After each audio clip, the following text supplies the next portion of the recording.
مبسملا ومحمدلا ومصليا ومسلما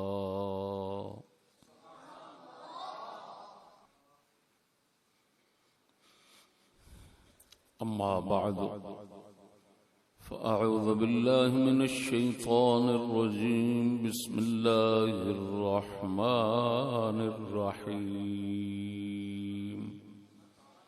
لولا كتاب من الله سبق لمسكم فيما أخذتم عذاب عظيم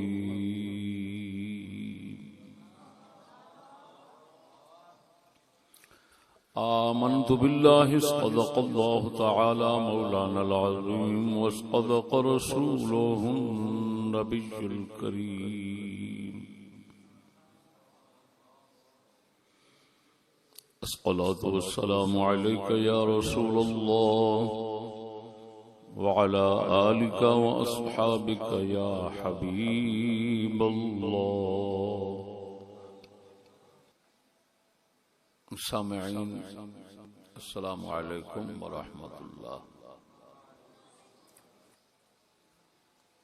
آج کا موضوع ہے ابو بکر و عمر کی تکفیر نہیں کرے گا مگر بدتر از خنزیر. آج کے ملعون جہان میں جہاں ہر طرف سے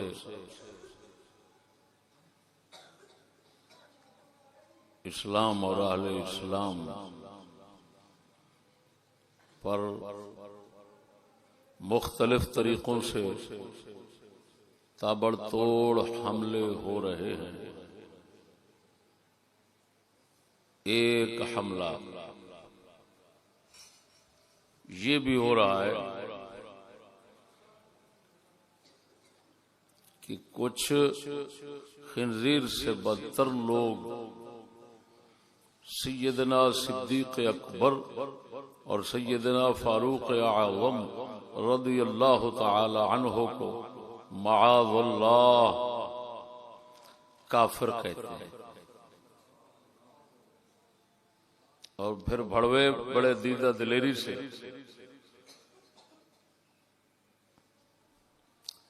اپنی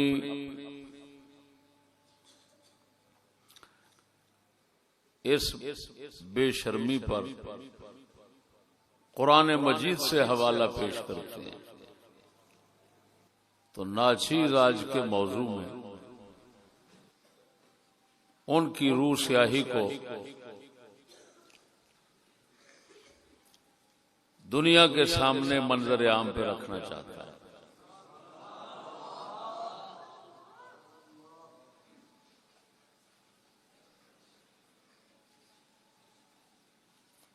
وہ بدتر از خنزیر جو یہ دعویٰ کرتا ہے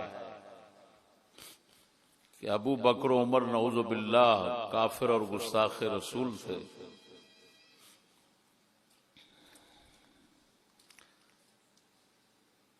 اس پر اس اپنے مردود اور ملعون روز اول سے مردود اور ملعون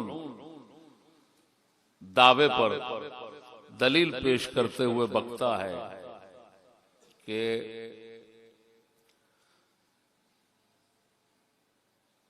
قرآن حکیم سورہ حجرات میں یہ آیت طیبہ لا ترفعوا اصواتکم فوق صوت النبی ولا تجہروا له بالقول،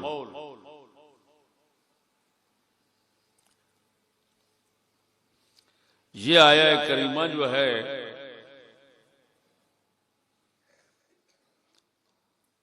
اس کے اترنے کا سبب یہ ہے کہ ابو بکر و عمر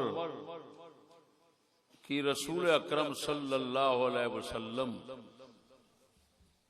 کے سامنے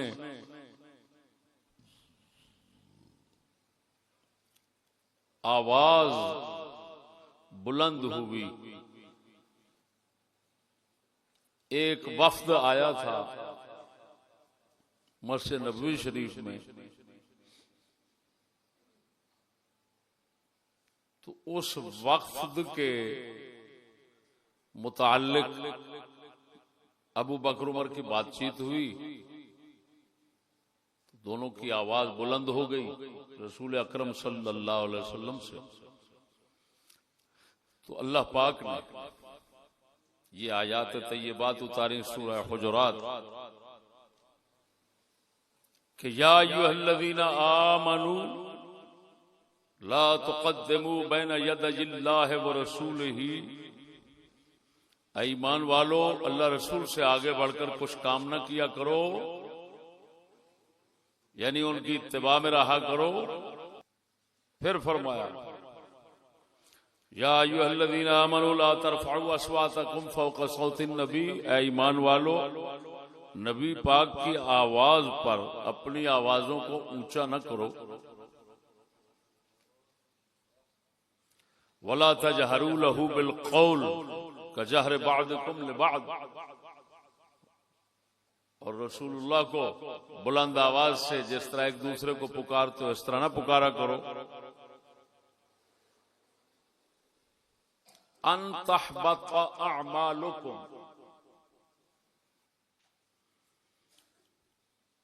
اس سزا سے بچنے کے لیے کہ تمہارے عمل برباد اور اکارت ہو جائیں، ضائع ہو جائیں. وانتم لا تشعرون، اور تمہیں علم ہی نہ ہو، شعور ہی نہ ہو کہ ہمارا کچھ نقصان ہوا. تو وہ بدتر خنزیر کہتا ہے کہ اس آیت کے اترنے کا سبب ابو بکر و عمر ہے، اور یہاں پر کہا جا رہا ہے کہ نہ تو رسول سے پہلے کوئی کام کرو، نہ ہی رسول کی آواز پر اپنی آواز اونچی کرو،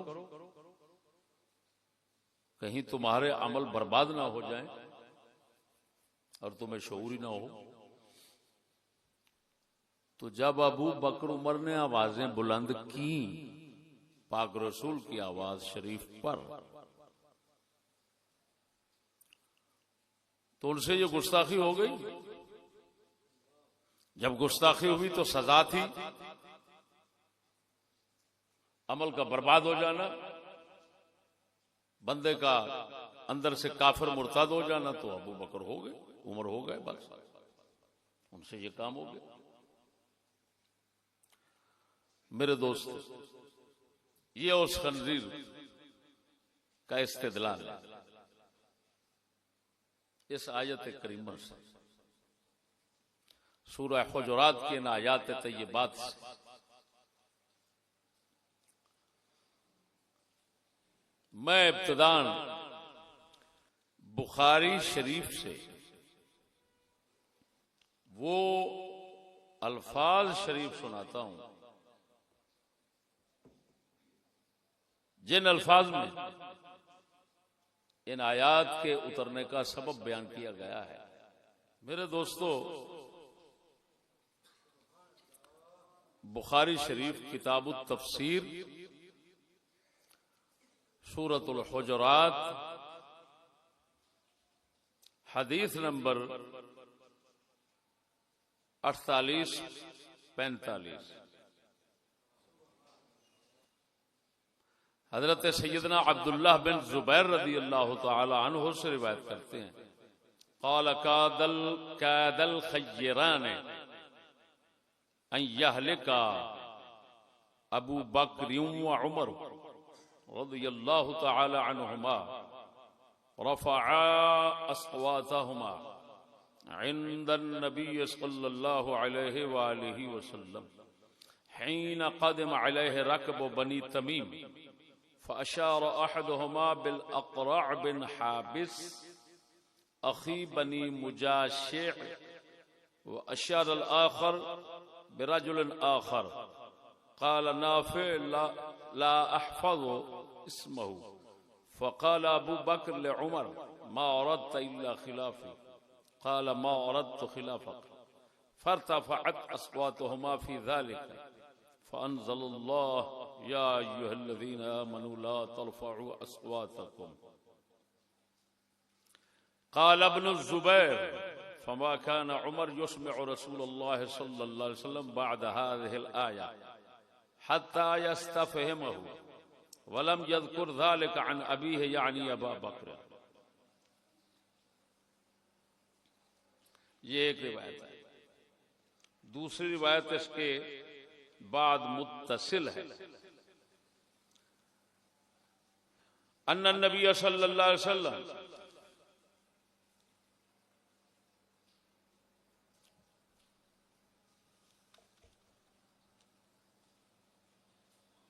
افتقد ثابت بن قیس فقال رجل یا رسول اللہ انا اعلم لك علمه فاتاه فوجده جالسا في بيته منكسا رأسه فقال له ما شأنك فقال الشر كان يرفع صوته فوق صوت النبي صلى الله عليه وسلم فقد حبط عمله وهو من أهل النار. فأتى الرجل النبي صلى الله عليه وسلم فأخبره أنه قال كذا وكذا فقال موسى فرجع إليه المرة الآخرة ببشارة عظيمة فقال اذهب إليه فقل له إنك لست من أهل النار ولكنك من أهل الجنة. تیسری روایت اخبرنی ابن ابی ملیکہ ان عبد اللہ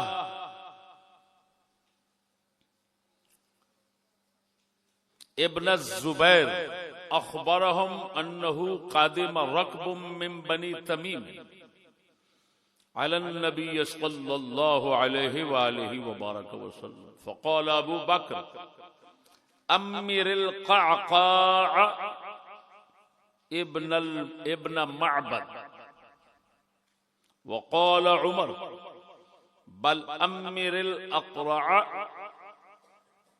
ابن حابس فقال ابو بکر ما اردت الى او الا خلافی فقال عمر ما اردت خلافك فتماريا حتى ارتفعت أصواتهما فنزل في ذلك يا أيها الذين آمنوا لا تقدموا بين يدي الله ورسوله حتى انقضت الآية. میرے دوست یہ تین روایات میں نے پڑھی ہیں جن میں یہ بخاری شریف میں جن میں سورہ حجرات کی یہ آیات اترنے کا سبب بیان فرمایا گیا.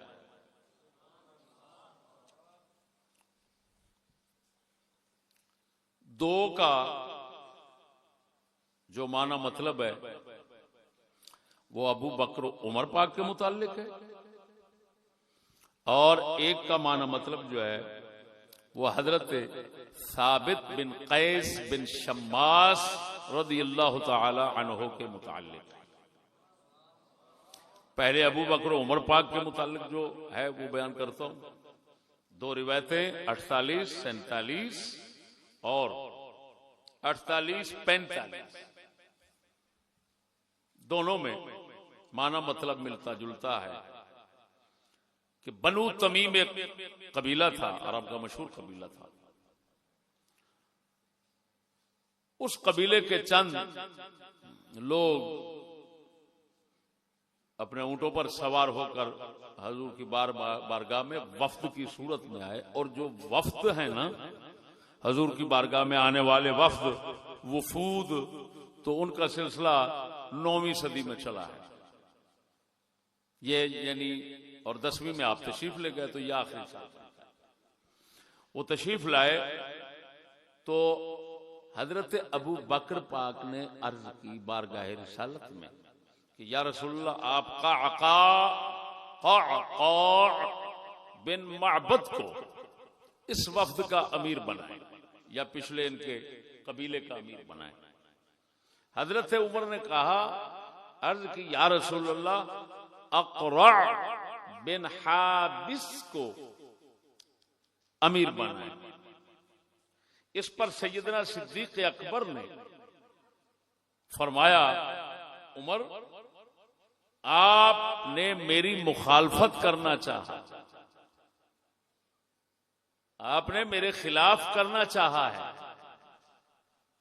میں نے مشورہ دیا قعقاع بن معبد کا اور آپ نے اس کے خلاف مشورہ دے دیا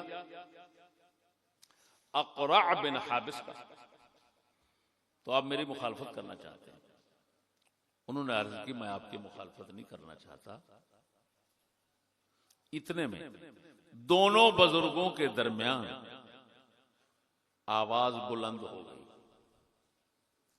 یہاں دو کام ہوئے ان بزرگوں سے، ایک تو آپ علیہ الصلاۃ والتسلیم مشورے اور حکم شریف کا انتظار کیے بغیر پہلے ہی مشورہ دے دیا کہ آپ اس کو بنا دیں۔ انہوں نے عرض کی حضور اس کو بنا دیں۔ دوسری بات یہ ہے کہ آواز اونچی ہو گئی تو بارگاہ رسالت کا جو ادب شریف تھا وہ ٹوٹتا ہوا نظر آیا۔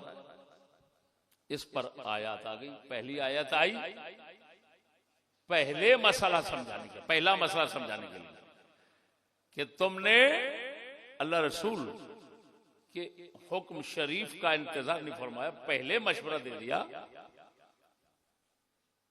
آج کے بعد تم لوگوں نے، اے ایمان والو، ان کو کہہ رہے اللہ، اے ایمان والو، یا ایھا الذین آمنوا لا تقدموا بین یدی اللہ ورسولہ، اللہ اور رسول سے پہلے بڑھ کر کوئی کام نہ کرو۔ وہ پہلے حکم ارشاد فرمائیں، پھر بعد میں ان کی اتباع میں کام کیا کرو۔ تو یہ پہلے مسئلے کی اصلاح ہو گئی۔ دوسرا، آواز نہ اونچی کرو رسول پر، کہیں عمل نہ حبط ہو جائیں اور تمہیں علم ہی نہ ہو۔ بات سمجھنا۔ اس کے متعلق یہ دوسرا جو مسئلہ تھا آواز اونچے ہونے کا، اس مسئلے کا قرآن مجید نے ادب سکھا دیا اور اس مسئلے کے اندر رہنمائی فرما دی کہ آواز اونچی نہیں کرنا۔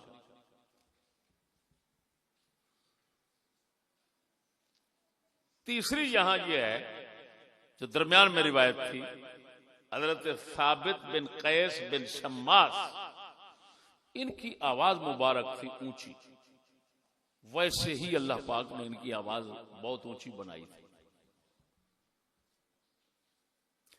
تو حضرت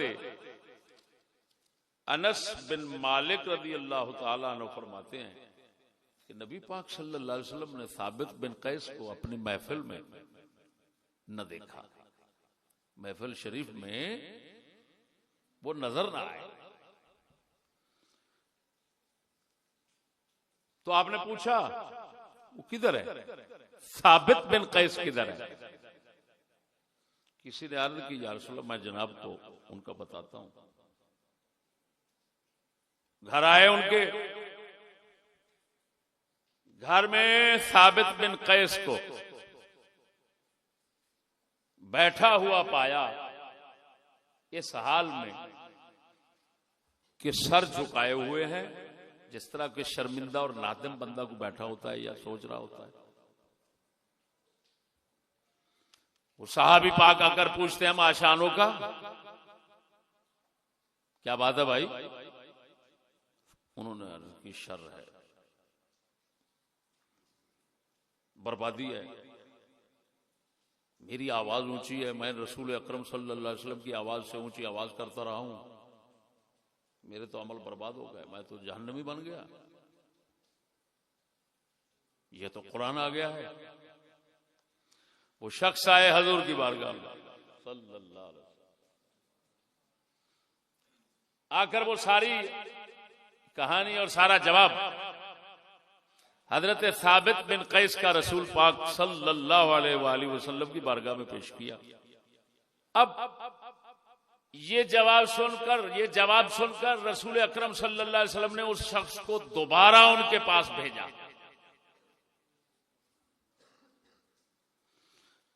فرمایا جا ان کو بتا، وہ سمجھ رہا ہے کہ میں جہنمی ہو گیا ہوں، رسول کی آواز سے اونچی آواز کر بیٹھا ہوں، میری تو آواز ہی بہت بلند ہے، تو جا ان کو بتا دے انک لست من اہل النار، جا ان کو بتا ثابت بن قیس کو تو جہنمی نہیں، ولیکنک من اہل الجنت، تو تو جنتی ہوں۔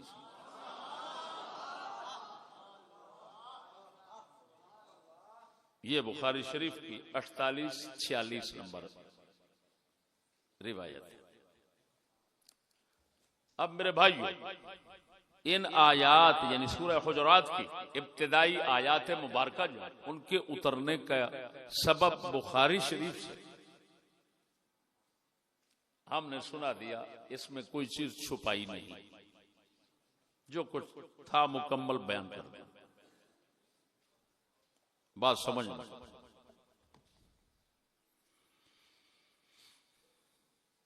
بات سمجھنا، یہ قصے واقع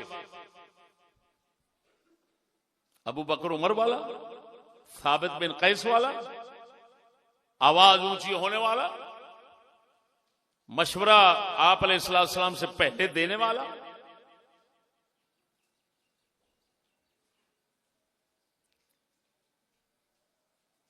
یہ سب واقعہ قصہ آپ سن چکے ہیں۔ آیت پاک کے اترنے کا سبب بن رہا ہے، اور وہ بدتر خنزیر جو ہے وہ بھی یہ کہتا ہے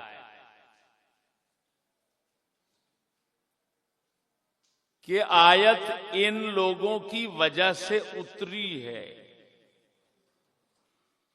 تو اس کا مطلب ہے یہ قصے پہلے ہیں اور اللہ تعالی کے یہ احکام بعد میں اترے ہیں۔ یہ نقطہ ذہن میں، یہ بات ذہن میں رکھنا۔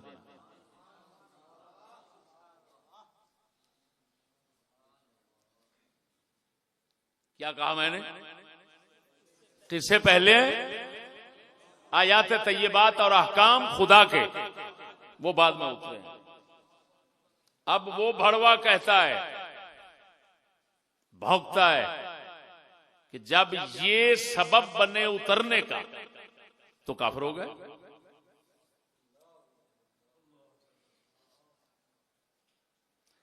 اب دیکھو، جس قصے سے وہ کتے کا بچہ اپنی جہالت کی وجہ سے کفر ثابت کر رہا ہے، ہم علم کے ساتھ، اور وہ بھی ایسا علم جس میں شیعہ بھی متفق ہوں سنی بھی متفق ہوں، اس علم کے ساتھ انہی بزرگوں کا کمال ایمان ثابت کرتے ہیں۔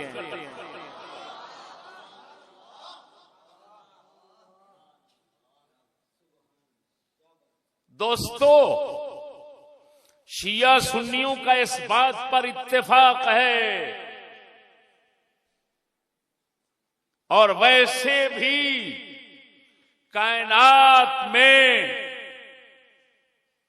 قانون عدل کے اندر یہ اصول ہے کیا کہ جب تک پہلے خبردار نہ کیا جائے،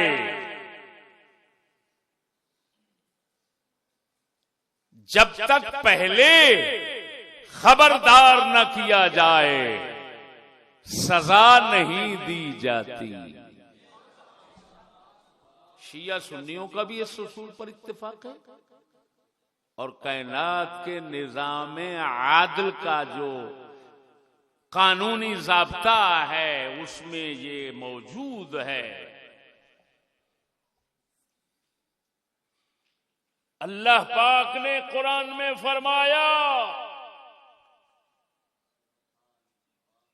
ہم نے رسولوں کو کیوں بھیجا؟ کہ کہیں تم قیامت کے روز یہ عذر نہ پیش کر دو کہ تو نے ہمیں کب بتایا تھا، کب خبردار کیا تھا کہ میں خدا ہوں اور یہ میرے احکام ہیں. تو نے تو ہمیں کوئی نبی کوئی پیغمبر بھیجا ہی نہیں تھا، ہمیں کیوں عذاب دیتا ہے اب؟ اللہ فرماتا ہے یہ عذر تمہارا ختم کرنے کے لیے میں نے نبیوں کا سلسلہ چلایا.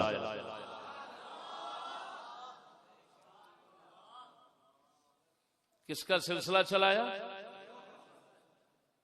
تو یہ تو قرآن مجید صاف بتا رہا ہے کہ خدا اس وقت تک عذاب نہیں دیتا جب تک خبردار نہ کرے، بلکہ واضح آیت سنا دیتا ہوں. ارشاد ربانی وما كنا معذبین حتی نبعث رسولا.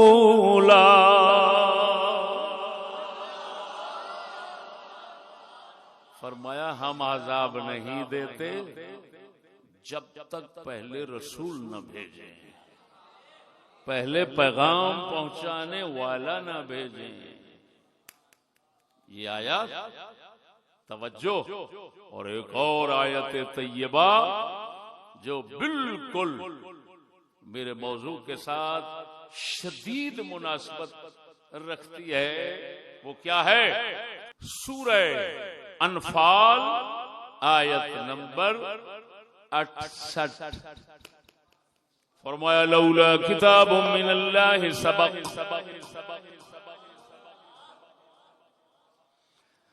لمسکم فیما اخذتم عذاب عظیم.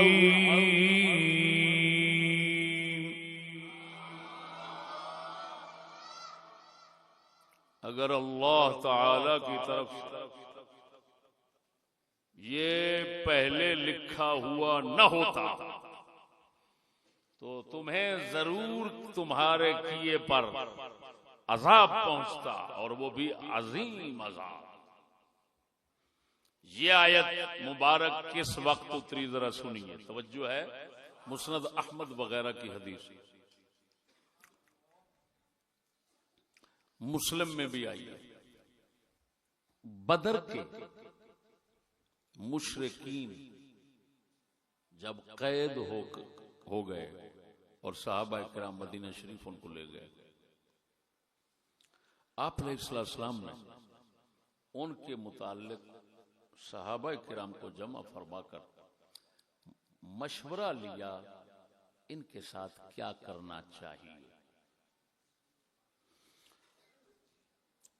عمر بن خطاب کہتے ہیں، عرض کرتے ہیں یا رسول اللہ، یہ لوگ کفر کے صنادید اور پیشوا ہیں، ان کی گردنیں اڑا دی جائے تاکہ اسلام مضبوط ہو جائے.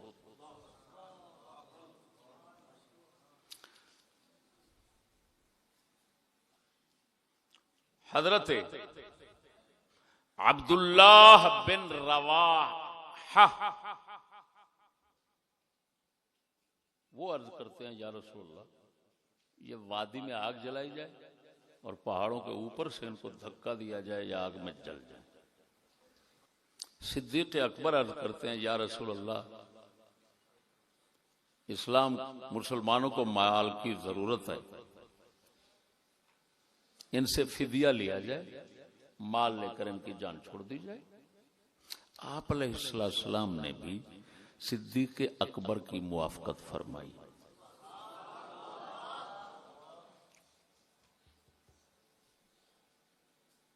ان سے فدیہ لیا گیا. اس پر قرآن حکیم اترا.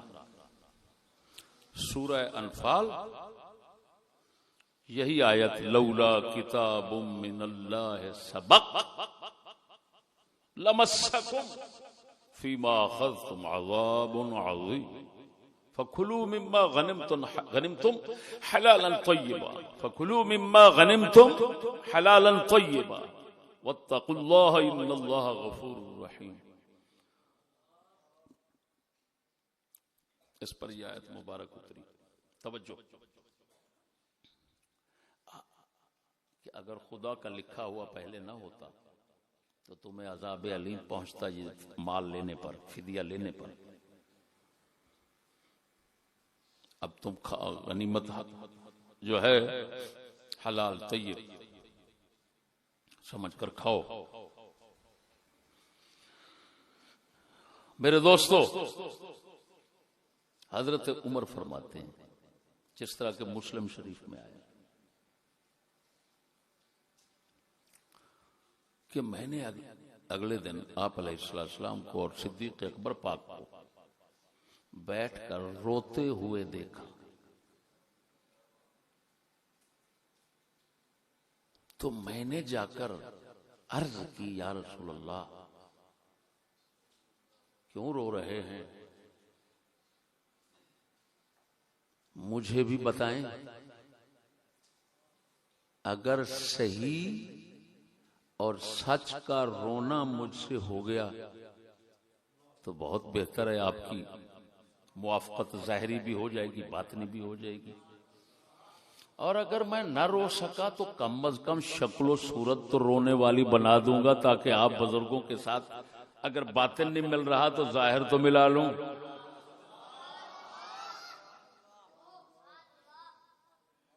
اس پر آپ علیہ الصلوۃ والتسلیم نے فرمایا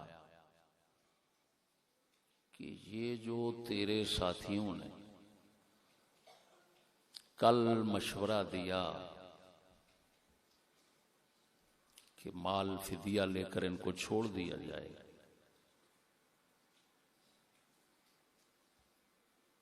اس پر رو رہے ہیں.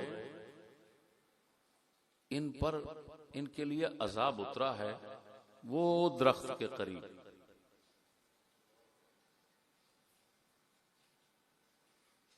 لیکن پھر چلا گیا کیونکہ اللہ نے فرمایا اگر یہ بات پہلے نہ لکھی ہوتی تو تمہیں عذاب ملتا، لیکن کیونکہ ہم نے لکھا ہوا تھا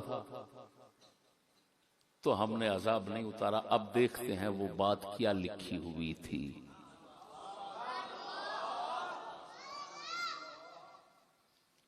وہ بغیرت جو ہے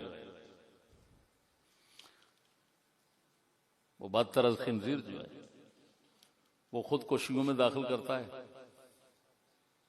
تو پہلے شیعوں کا حوالہ دیتا ہوں. یہ میرے پاس ہے شیعوں کی معتبر ترین تفسیر التبیان فی تفسیر القرآن شیخ الطائفہ ابو جعفر محمد بن حسن طوسی کی، جس کی پیدائش ہے 385 میں اور وفات ہے 460 میں. اتنا پرانا شیعہ ہے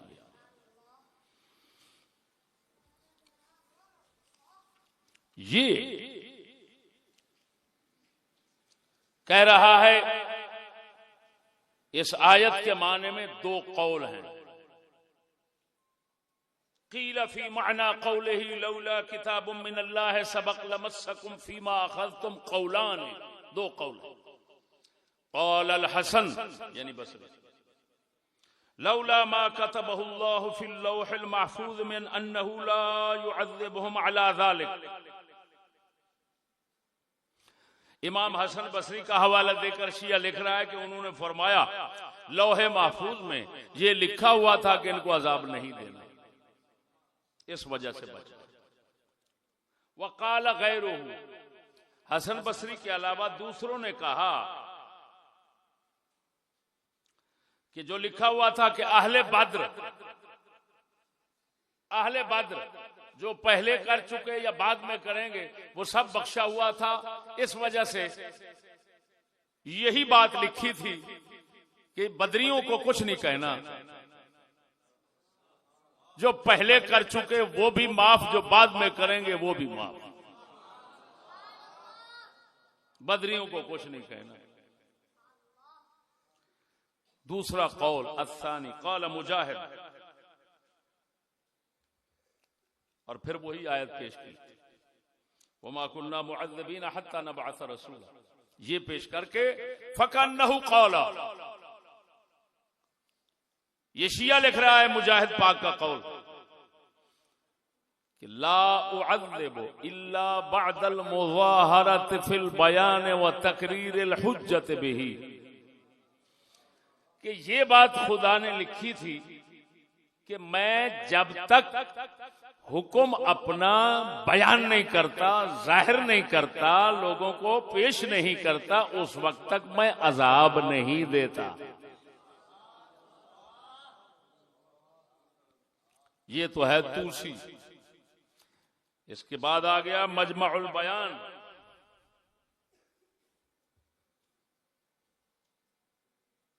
مجمع البیان طبرسی کی شیعہ، قیل فی معناه اقوال احدها لولا ما مضى من حکم الله الا يعذب قوما حتى يبين لهم ما يتقون وانه لم يبين لكم الا تاخذوا الفداء لعذبكم باخذ الفداء عن ابن جریج۔ یہ ابن جریج کی تفسیر ہے کیا کہ اللہ تعالی کا یہ حکم پہلے نہ ہوتا کہ وہ کسی قوم کو عذاب نہیں دیتا جب تک جن باتوں سے ان کو بچنا چاہیے ان کی خبر نہیں دیتا، خدا ان کو ان کے حکم نہیں دیتا۔ تو اللہ پاک نے کیونکہ فدیہ لینے نہ لینے کا کوئی حکم نہیں بیان کیا تھا، اس وجہ سے عذاب نہیں دیا۔ اگر یہ بیان ہو چکا ہوتا پھر عذاب دیتا۔ بات سمجھنا۔ یہ شیعوں کے بعد سنیوں کا تو ایک ہی حوالہ کافی ہے، یہ ہے میرا بھائی، یہ روح المعانی ہے۔ لولا کتاب من اللہ سبق قیل اے لولا حکم منہ تعالی سبق اثباتہ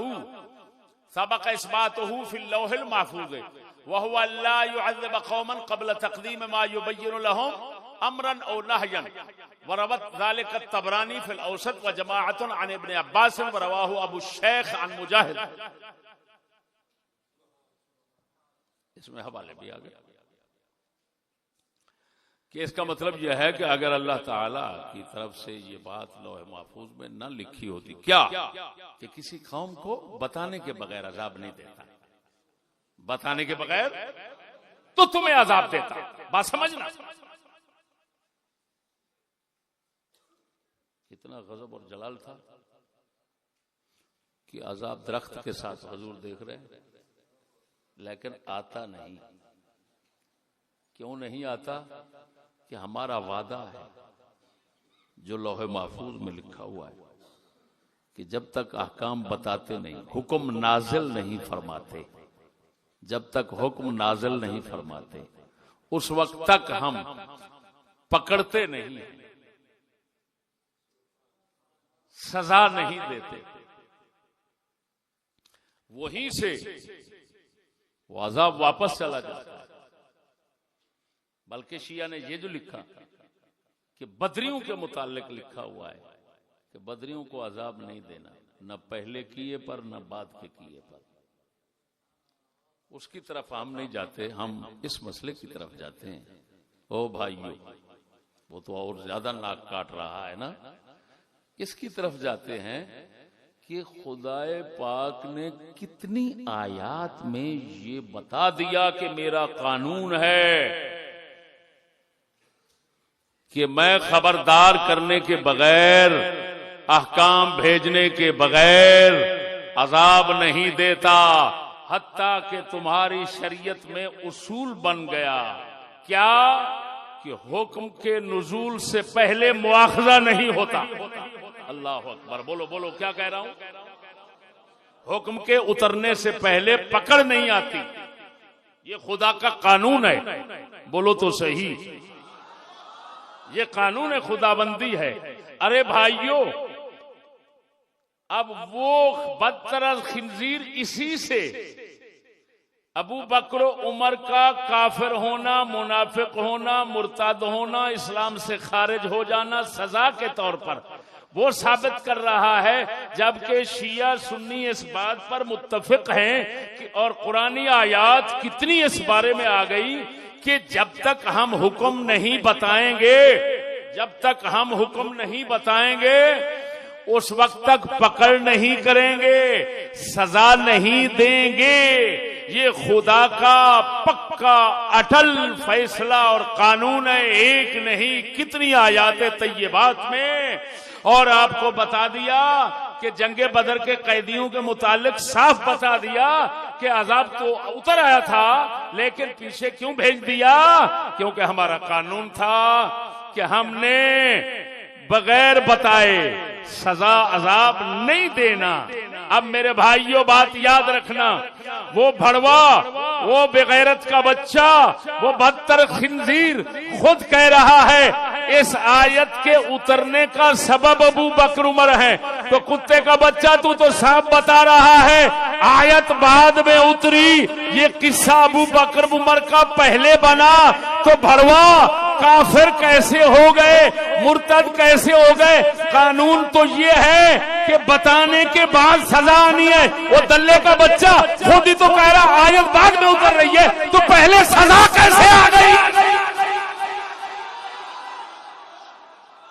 توجہ نہیں فرمائی۔ وہ کتے کا بچہ کوئی اصول تو نے پڑھا ہے؟ اگر اصول پڑھتا بغیرت کا بچہ تو امریکہ میں بیٹھتا۔ حرام کی نسل وہاں رہتی، ہاں، جن کو اپنے حرام زادے ہونے پر پورا فخر ہوتا ہے، ایسی نسل وہاں رہتی۔ تو کتے کا بچہ بتا تو صحیح، جب خدا نے فرما دیا کہ ہم سزا نہیں دیتے جب تک پہلے بتاتے نہیں، تو ابو بکر عمر ہوں یا کوئی ہو، ثابت بن قیس ہوں، ان کو بتایا تو نہیں گیا تھا؟ اللہ پاک نے بارگاہ رسالت کے آداب کوئی ماں کے پیٹ میں نہیں سکھا دیے کسی کو، قرآن کے ذریعے سکھائے ہیں۔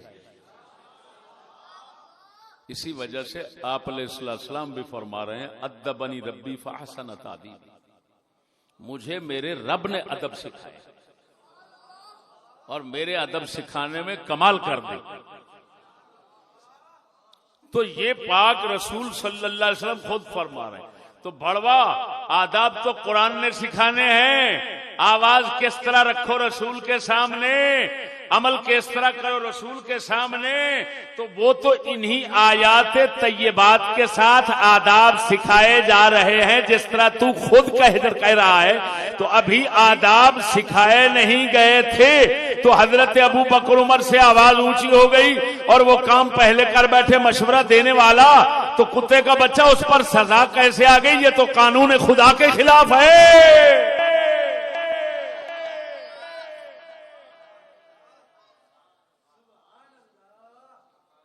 اسی وجہ سے وہ کتی کا بچہ جن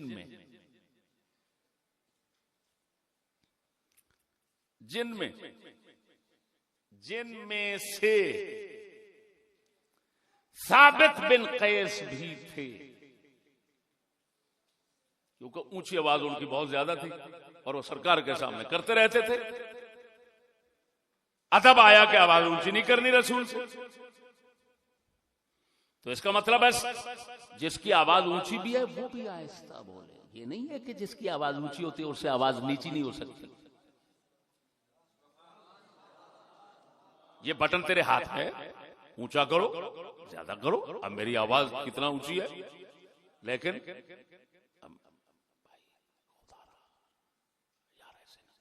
ایسا ہو رہی ہے۔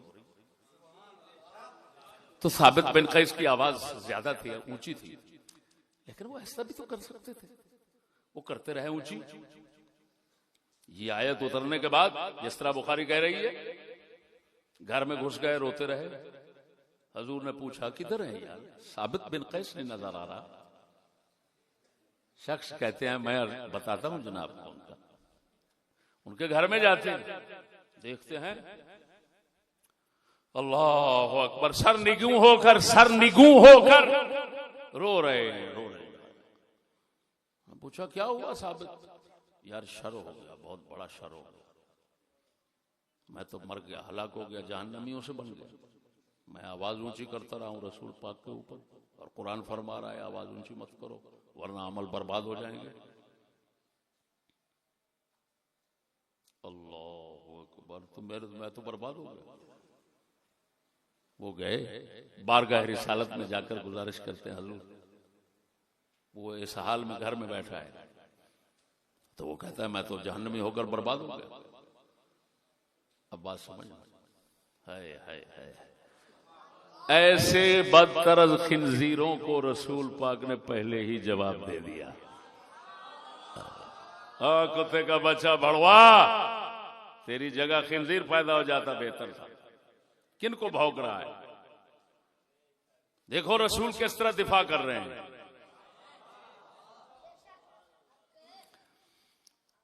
اس صحابی سے فرماتے ہیں جا ثابت بن قیس کو بتا انک لست من اہل النار، تو جہنمیوں میں سے نہیں ہے، انک من اہل الجنہ، تو پکا جنتی ہے۔ اور بتا لانتی ابو بکر و عمر پر آواز اونچا کرنے کی وجہ سے کافر کہنے والا بھڑوا، ان کی آواز تو ابو بکر عمر سے بھی زیادہ تھی، اور روزانہ کچہری بارگاہ رسالت میں آواز اونچی کرتے تھے، پھر خود کو جہنمی سمجھ کر گھر میں رو رہے ہیں۔ حضور فرما رہے ہیں جاؤ اس کو بتاؤ تو جہنمیوں میں سے نہیں جنتیوں میں سے ہے۔ آواز اونچی کرنے سے تیرا فتویٰ ہے، ان کا عمل ابو بکر عمر کا ضائع برباد ہو گیا۔ محمد کریم کا فتویٰ ہے جب ثابت بن قیس چھوٹی شان والا، یہ جنتی ہونے میں اس کے شک نہیں ہے، یہ جنتی رہا ہے، تو بچا اب بتا ابو بکر عمر جو تمام امت کے سردار ہیں وہ کیسے جہنمی بن گئے؟ لعنت ہے تیرے علم پر۔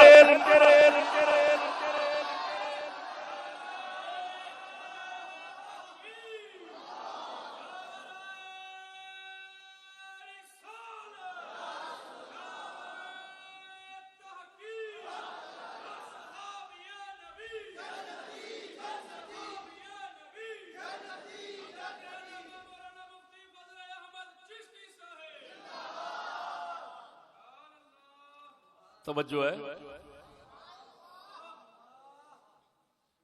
بولو تو صحیح۔ حبت اعمال، ڈنگر کا بچہ، تیرا پتہ نہیں تیری ماں کی کس کس نے خدمت کی ہے؟ 4-5 بولیاں جو تجھے آتی ہیں، 4-5 بولیاں تجھے آتی ہیں، پتہ نہیں کس کس نے خدمت کی۔ بتا مجھے، کتے کا بچہ، تیرے اپنے فیصلے کہ خدا اور رسول کے بنائے ہوئے قانونوں کا بھی کوئی خیال رکھنا، ان کا تو قانون ہے۔ اب بات سمجھو، خدا پاک اللہ اکبر،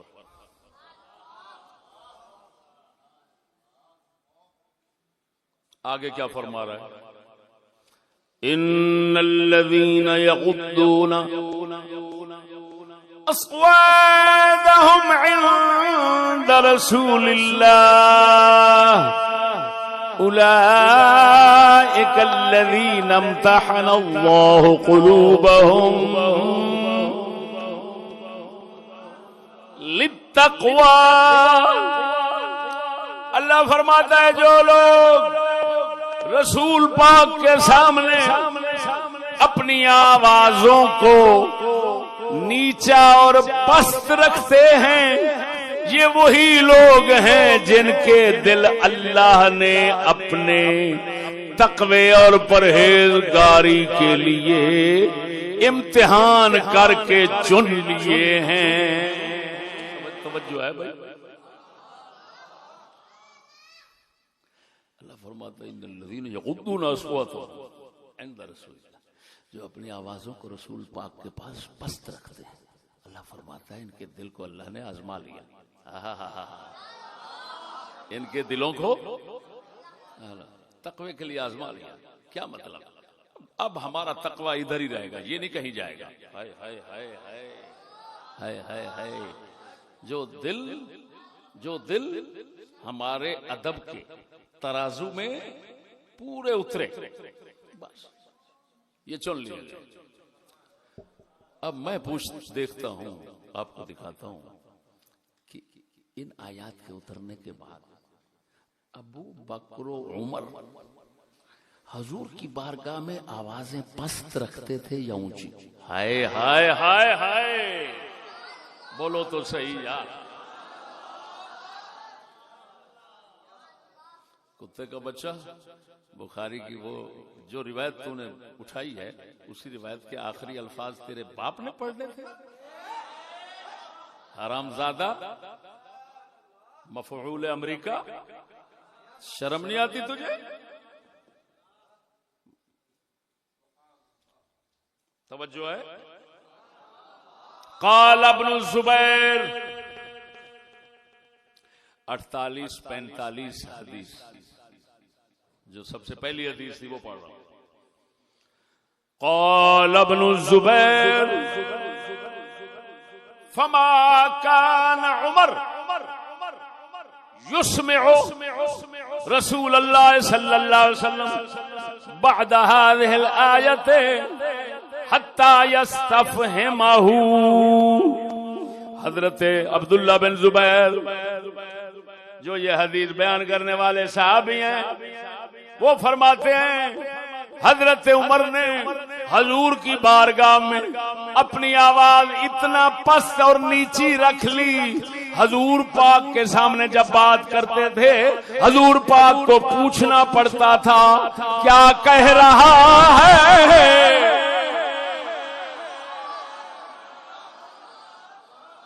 اب حضرت عمر ہو گئے آواز پست کرنے والے, ادھر قرآن کی آیت اٹھا, جنہوں نے آوازیں پست کر لی اللہ نے ان کے دلوں کو چن لیا.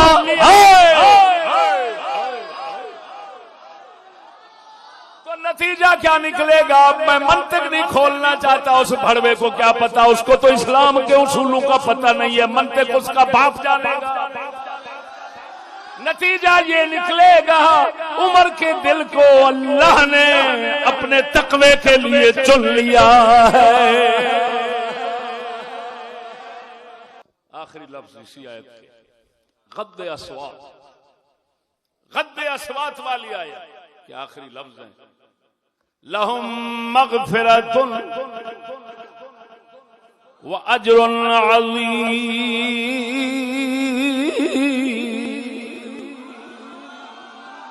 فرماتا ہے جو میرے پاک رسول کی بارگاہ میں آوازیں پست کرتے ہیں ان کے لیے بخشش بھی ہے اور اجر عظیم بھی ہے. لاکھ لعنت ہے ان پر جو کہیں ان کے لیے عذاب علیم ہے. اللہ فرماتا ہے مغفرت اور اجر عظیم ہے.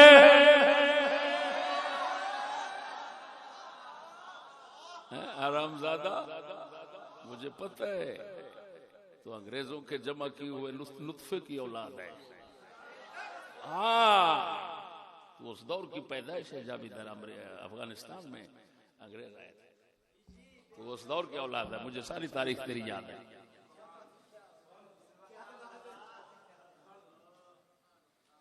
اب فتح الباری سے روایات بتا رہا ہوں. وقد اخرج ابن المنذر من طریق محمد بن عمرو بن علقمہ ان ابا بکر الصدیق قال مثل ذلك للنبي صلى الله عليه وسلم وهذا مرسل. وقد اخرجه الحاكم موصولا من حديث ابي هريره نحوه واخرجه ابن مردويه من طريق طارق بن شهاب عن ابي بكر قال لما نزلت لا ترفعوا اصواتكم قال ابو بكر قلت يا رسول الله قالت الله اكلمك الا كاخي السرار.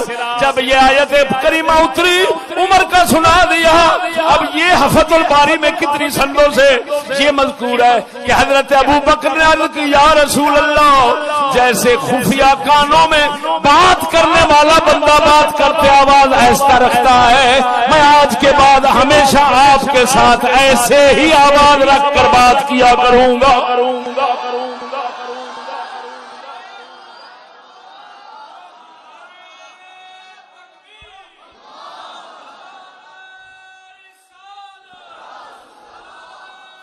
ارے اس دلہ یاری کو سننے والے کافروں بغیر تو لعنتیوں سورو،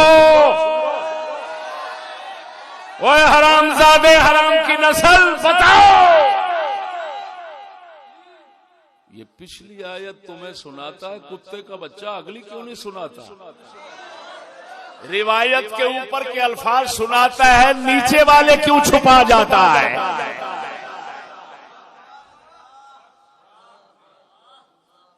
وہ جی اہل سنت میں دلہ یاری کے ساتھ بات کرنے والا کوئی نہیں ہے، وہ کتے کا بچے شرم تو کرو،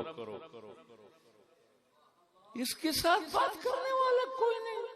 اللہ کے فضل سے ہمارے علاقے کا گدھا بھی اس کو کافی ہے، لیکن اصل بات یہ ہے کہ بات کرے تو بات کرنے والا ہو، وہ تو بات ہی نہیں کرتا، بھونکتا ہے۔ بتاؤ اسی کو علم کہتے ہیں؟ یہ خیانت ہے، لعنت ہے، جہالت ہے، کیا ہے؟ سمجھ نہیں آئی۔ ابھی چلو یہ تحقیقی جواب ہو رہے ہیں، اب اسی ضمن میں اس کے منہ پر ایک اور چھتر مارتا ہوں، اور وہ بھی ان کی کتابوں سے۔ بولو تو صحیح، یہ دیکھو بھائی، مجمع البیان طبرسی کی اور التبیان ابو جعفر طوسی کی۔ ایک صحابی رسول گزرے ہیں جن کا نام ہے حاطب بن ابی بلتعہ، یہ بدری صحابی ہیں، بدر میں شرکت کی۔ یہ قصہ شیعوں میں، اور شیعوں نے اس کو برقرار رکھا، رد نہیں کیا، کیونکہ اس میں مولا علی کا ذکر ہے، تو ان کی مجبوری تھی اس کو رکھنا۔ اور ہماری کتاب میں لکھا ہے، صحیح حدیثوں میں ہے۔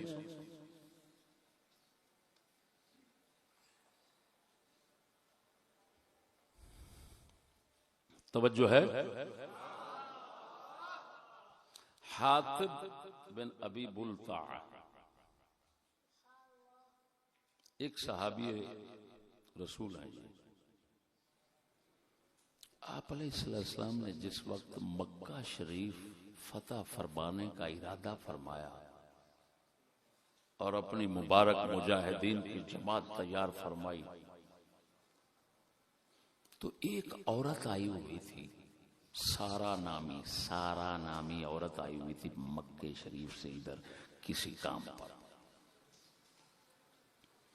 اس کو حضرت حاطب بن ابی بلتعہ ملتے ہیں، ایک چٹ اور رقعہ لکھ کر دیتے ہیں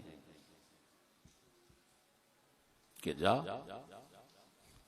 یہ مکے والوں کو پہنچا دینا کہ رسول پاک تم پر حملہ کرنے۔ وہ عورت اپنے سر کے بالوں کی چوٹی میں وہ رقعہ چھپا لیتی ہے،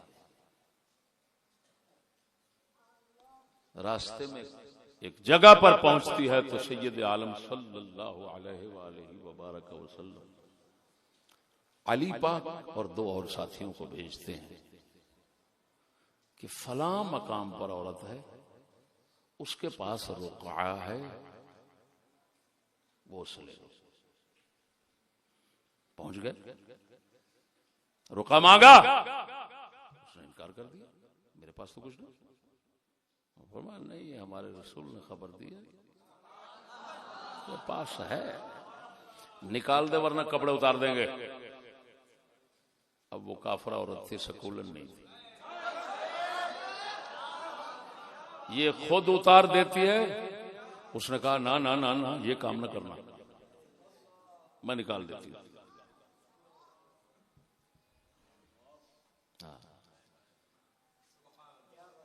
سکولی ذرا دیکھا کریں کہ ان کا ناک بھی ہے یا کوئی چیز ہے.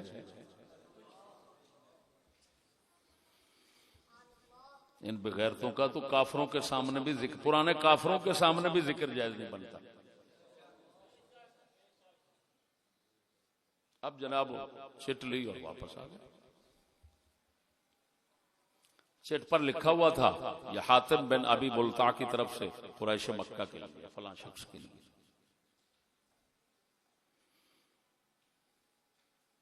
آپ نے بلایا، حاتم آئے، یہ کیا تم نے؟ انہوں نے کہا یا رسول اللہ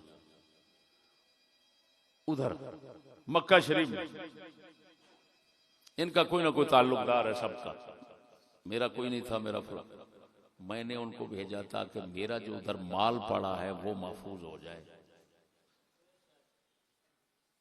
میں نے تو اس لالچ میں یہ کام کیا ہے. عمر بن خطاب اٹھے، یا رسول اللہ یہ منافق ہو گیا ہے، اس کی میں گردن اتارتا ہوں. آپ نے فرمایا ہاں یہ کام نہیں کرنا. تجھے پتہ نہیں ہے یہ بدری ہے اور اللہ پاک نے بدر والوں کو فرمایا جو کچھ کرنا ہے کر لو، قد غفرت لکم، میں نے بخش دیا ہے. جو کچھ کرنا ہے یہ لکھ رہا ہے، یہ لکھ رہا ہے اعملوا ما شئتم فقد غفرت لکم. عمر کیوں مارتا ہے؟ تجھے پتہ نہیں ہے یہ بدری ہے. اللہ پاک نے بدر والوں سے فرمایا جو کچھ کرنا ہے کر لو، ہم نے تمہیں بخش دیا ہے، یہ بخشا ہوا ہے. اب بات سمجھنا، او بھڑوا اندھا، او کتی کا بچہ، بتا تو صحیح سے غلطی ہوئی ہے. لیکن حضور فرماتے ہیں یہ بدری ہے، کچھ نہیں کہنا، بخشا ہوا ہے. اب میں پوچھتا ہوں ابو بکر عمر بدری ہیں کہ نہیں؟ وہ بے غیرت اگر اس بدری سے اتنا بڑا کام ہو جائے تو عمر جیسا تلوار نکال لے. رسول فرماتے ہیں یہ جنتی ہے، بخشا ہوا ہے، خبردار بدری ہے. تو کتی کا بچہ جن کے متعلق کوئی حکم نہیں آیا، جو کچھ آیا بعد میں آیا، اور پھر بدری بھی ہیں تو ان کو کافر بنا کر بیٹھا ہوا ہے. بتا کیا تیرے جیسے کو عبداللہ بن ابی سے بڑا کافر کہنا چاہیے کہ نہیں؟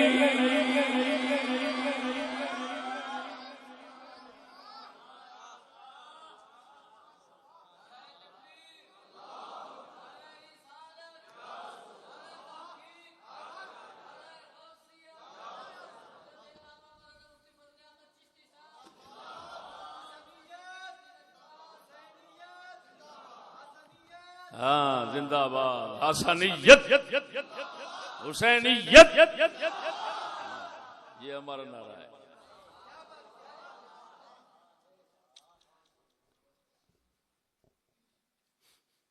اب الزامی، یہ تحقیقی جواب تھا.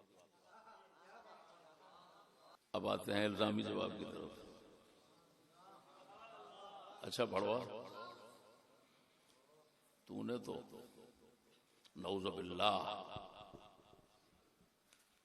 ان کو کافر کہہ کر کافر ہونے کا توا اپنے منہ پر مل لیا.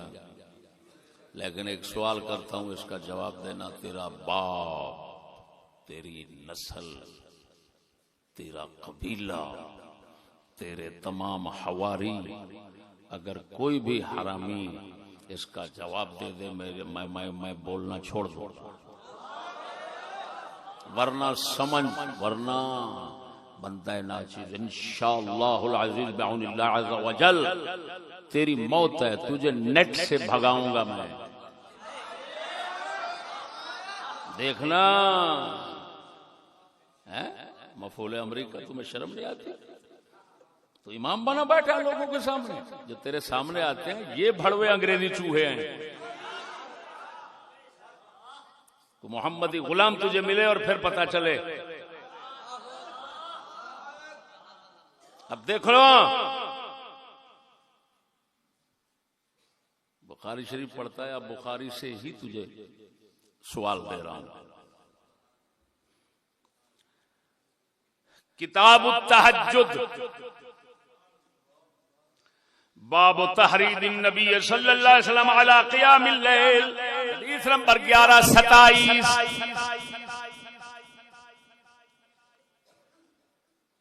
روایت دیکھو کیسی عجیب. امام زین العابدین اپنے باپ پاک حسین سے روایت کرتے اور پاک حسین مولا علی سے روایت کرتے ہیں. کیا اب کتے کا بچہ یہ راوی ضعیف ہے.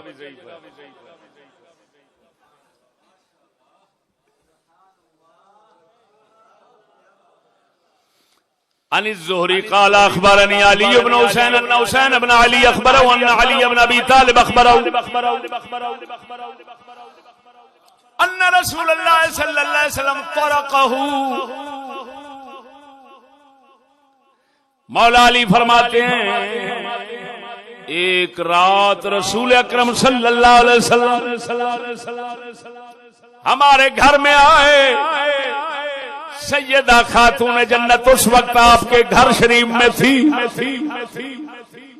آ کر ہمیں فرمایا الا تصلیان، سوئے ہوئے نماز نہیں پڑھتے، نماز کیوں نہیں پڑھتے؟ فقلت یا رسول اللہ، علی فرماتے ہیں میں نے عرض کی اے اللہ کے رسول، انفسنا بید اللہ، ہماری جانیں روحیں اللہ کے ہاتھ میں ہیں، قبضے میں ہیں. فیضا شاء یبعثنا بعثنا، جب چاہے ہمیں اٹھانا تو اٹھا دیتا ہے.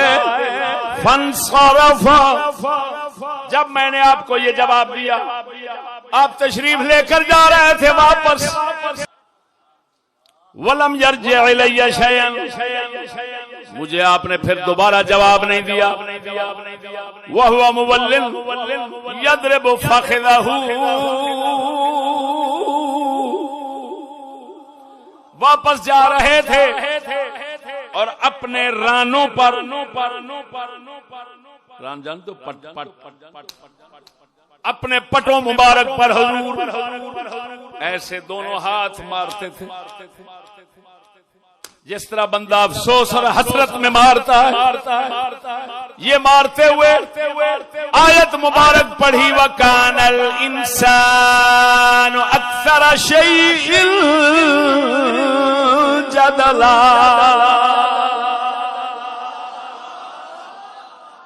ایسے پٹ مبارک پر ہاتھ مارتے تھے اور فرماتے تھے انسان سب چیزوں سے زیادہ جھگڑالو ہے.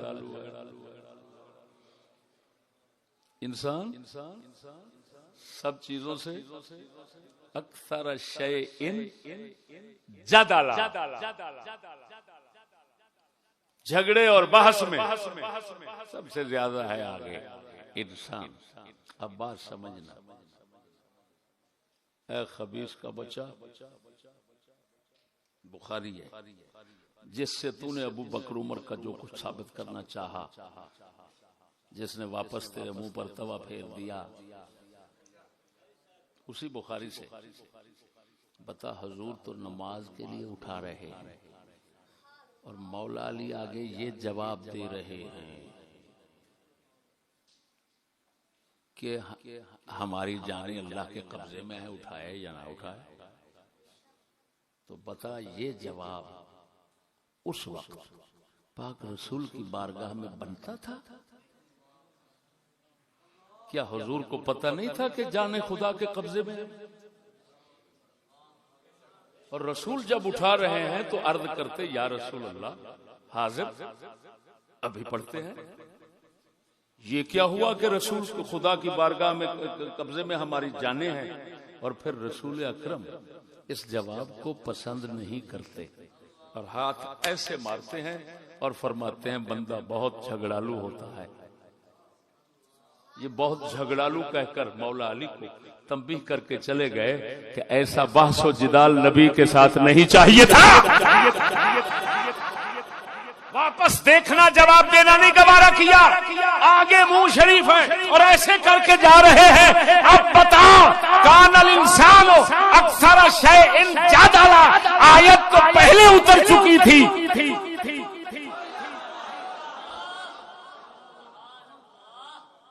مولا علی کو پتا تھا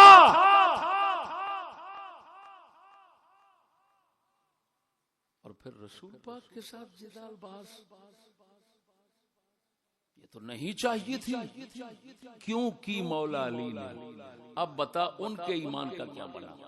تیرے بھڑوے کے نزدیک رہا ہے یا ختم ہو گیا ہے؟ جو جواب یہاں تو دے گا وہی جواب وہاں ابو بکر عمر کا ہم دے دیں گے۔ جا جا اپنی ماں کو ساتھ ملا لے جس نے کتنی خدمتوں کو جمع کیا ہے، خدا جانے کتنی خدمتوں کو جس نے جمع کیا ہے، اور تیرے جیسا ایک چمونہ پیدا کیا ہے۔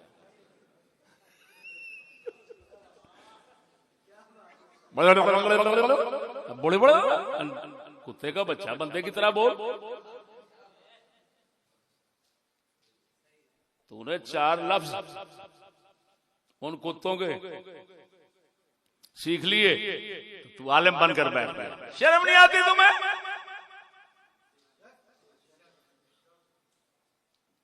اگر تیرے اندر علم ہوتا میں تیرے ساتھ منہ لگاتا، لیکن خدا کرے ہو میں ایمان سے کہہ رہا ہوں، میرے پڑھے ہوئے کو تو منہ نہیں لگا سکتا، میرے پڑھے ہوئے نے تجھے بھگا دیا، نیٹ پہ چڑھا ہوا ہے، میرے پڑھے ہوئے نے تجھے بھگا دیا۔ دنیا پر نیٹ پہ آ گیا، دنیا کے سامنے نیٹ پہ آ گیا، بات نہیں سمجھے بھائیوں؟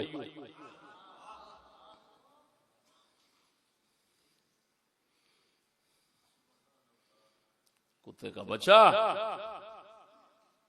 رسول پاک ہیں، ہر کسی کو ادب سکھانے والے، اللہ پاک ہے ہر کسی کو رسول سمیت ادب سکھانے والا، تو وہاں آیت اتاری تمام امت کو ادب سکھانے کے لیے، اور مولا علی کا یہ قصہ بنایا تمام لوگوں کو ادب سکھانے کے لیے کہ ان سے اگر ہو گیا تو لوگوں سمجھ لینا بڑوں کے ساتھ بحث اس طرح جدال نہیں چاہیے، جو نہیں بنتا نہ کیا کرو، نہ بولا کرو۔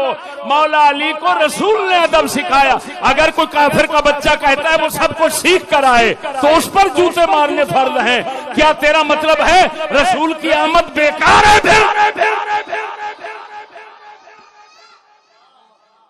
وَيُعَلِّمُهُمُ الْكِتَابَ وَالْحِكْمَةَ، اس کا مصداق کون ہے؟ کتے کا بچہ، اس کے مصداق یہی صحابہ ہیں۔ صحابہ کرام نے رسول اکرم سے سیکھا، رسول اکرم نے خدا سے سیکھا۔ اور جب کوئی زیر تربیت ہوتا ہے، جب کوئی زیر تربیت ہوتا ہے تو اس کی غلطی انجانے میں جو ہوتی ہے اس پر گرفت نہیں ہوتی۔ یہ دنیا کا مسلمہ قاعدہ ہے۔ وہ بولو تو صحیح یار۔ میں فدا صاحب سے کہتا ہوں،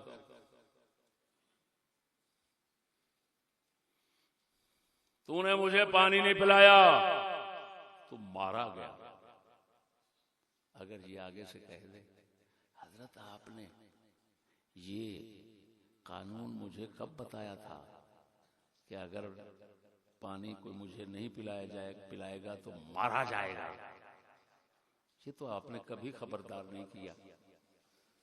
اور اگر آج آپ نے مجھے کہہ دیا اور میں نے نہیں پلایا تو اتنے میں ہی مارا جاؤں گا، تو پھر تو آپ کے ساتھ رہنا ممکن ہی نہیں ہے۔ سمجھ نہیں آئی یار؟ اللہ رسول کے انہی اخلاق عالیہ کے ساتھ تو صحابہ کرام کو عشق ہوا، پاکوں کو عشق ہوا، وہ بغیر کیے، سمجھ نہیں آ رہی بات کی، بغیر بتائے کسی کو سزا نہیں دیتے۔ خبردار انہوں نے کیا ہے تو خبردار سب کو کیا ہے. اب سمجھ آ گئی کہ نہیں آ گئی؟ اور سنو، یہ سنا بھی چکا ہوں. بتا مولا علی پاک نے جب ابو جہل کی بیٹی سے نکاح کرنے کا ارادہ فرمایا، پیغام نکاح بھیجا، سیدہ خاتون جنت کو تکلیف ہوئی، اس تکلیف کو بیان کیا اپنے ابا جان کے سامنے. آپ منبر پر تشریف لے گئے، جیسا کہ مسلم میں ہے، بخاری میں ہے،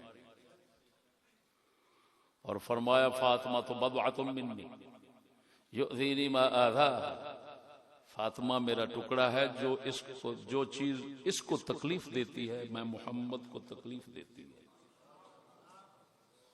بتائیے رسول نے فرمایا اس فرمان کے منہ شریف سے آنے کا سبب مولا علی کا سیدہ کو تکلیف پہنچانا بنا یا نہیں؟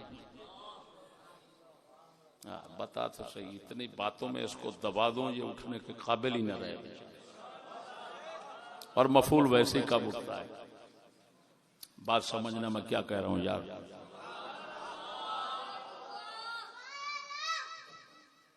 سیدہ کو تکلیف پہنچانا، رسول کو تکلیف پہنچانا.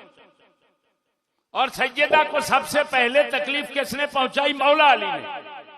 انہوں نے شکایت کی حضور کے آگے، حضور نے پھر یہ فرمایا کہ اس کو تکلیف دینا مجھے تکلیف دینا ہے. اب بتا تو صحیح کہ مولا علی تکلیف دینے کا سبب بن رہے ہیں، ابو بکر و عمر آیت کے اترنے کا سبب بن رہے ہیں، مولا علی حدیث کے منہ سے نکلنے کا سبب بن رہے ہیں. اگر وہ کافر ہیں تو ان کا اسلام ثابت کر کے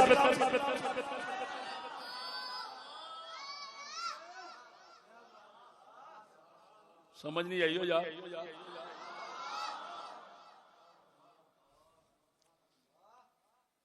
اب بول، اور انشاءاللہ مولا علی تجھے عذاب میں علیم میں کیسے ڈالتے ہیں.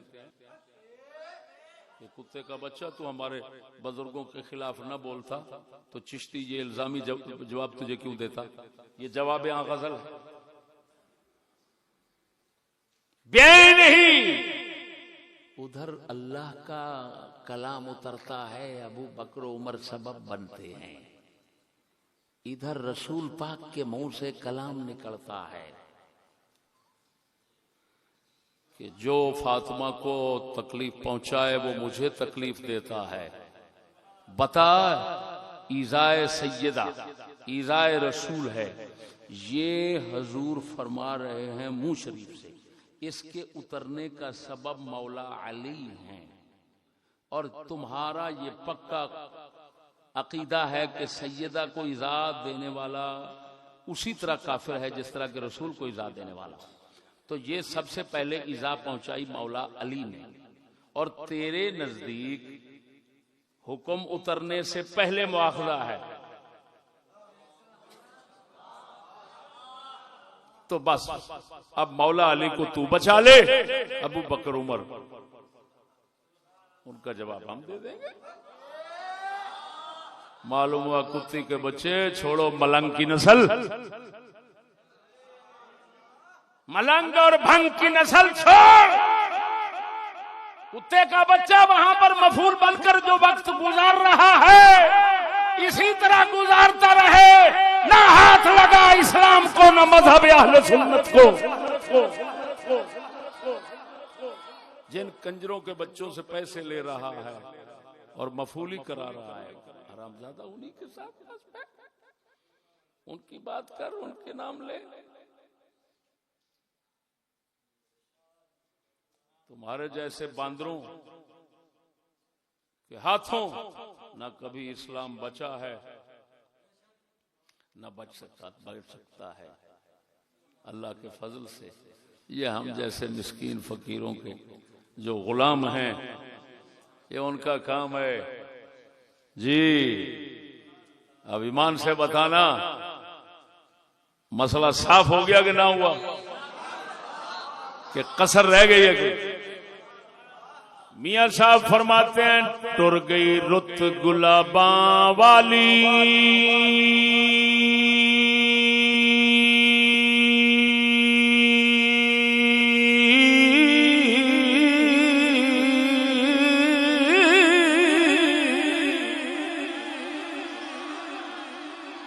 ٹر گئی رت گلاباں والی تے جمے آن دھتورے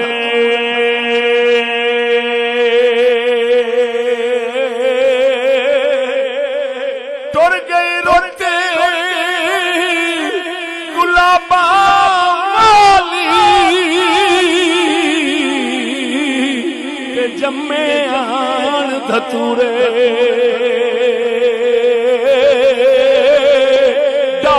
چپ شریفہ کی تھی تے بھونکن پہ کتورے او ڈاڈی چپ شریفہ کی تھی ڈاڈی چپ شریفہ کی تھی اوے بھونکن پہ کتورے